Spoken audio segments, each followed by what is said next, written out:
வணக்கம் பானு.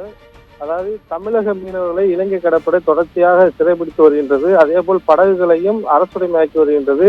இந்த நிலையில் கடந்த சில மாதங்களாக சிறைபிடிக்கப்பட்டு இலங்கை சிறையில் உள்ள பாம்பன் நாட்டுப்படகு மீனவர்கள் மற்றும் போன ஞாயிற்றுக்கிழமை சிறைபிடிக்கப்பட்ட ராமேஸ்வரம் விசைப்படகு மீனவர் உட்பட இலங்கை சிறையில் உள்ள அனைத்து மீனவர்களையும் உடனடியாக விடுதலை செய்ய வலியுறுத்தி ராமேஸ்வரம் விசைப்படகு மற்றும் பாம்பன் நாட்டுப்படகு மீனவர்கள் பாம்பன் சாலை மறியல் போராட்டத்தை அறிவித்திருந்தார்கள். அதன்படி நேற்று பேச்சுவார்த்தை நடந்தது. நேற்று அதிகாரிகளுடன் நடத்தப்பட்ட பேச்சுவார்த்தை தோல்வியடைந்ததை அடுத்து திட்டமிட்டபடி இன்று பாம்பன் சாலை பாலத்தை சாலை மறியலில் ஈடுபடும் போராட்டமானது தொடங்கி நடைபெற்று வருகின்றது.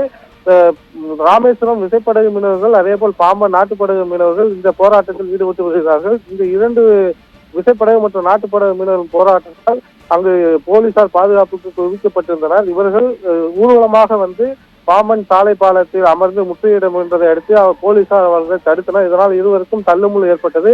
அதனைத் தொடர்ந்து பாம்பன் சாலை பாலத்தின் மேல் அவர்கள் செல்ல விடாமல் பேரிகார்டில் அமைத்து தடுக்கப்பட்டுள்ள நிலையில் பாம்பன் சாலை பாலம் அருகே அவர்கள் தரையில் அமர்ந்து மிகப்பெரிய போராட்டத்தில் ஈடுபட்டு வருகிறார்கள். இந்த போராட்டத்தால் மண்டபத்திலிருந்து ராமேஸ்வரம் செல்லக்கூடிய சுற்றுலா பயணிகள் பொதுமக்கள் கடுமையாக பாதிக்கப்பட்டுள்ளார்கள். அனைத்து வாகனங்களும் மண்டபம் அருகே நிறுத்தப்பட்டுள்ளது. மேலும் இந்த போராட்டத்தால் தொடர்ச்சியாக மீனவர்களும் பாதிக்கப்பட்டு வருகிறார்கள்.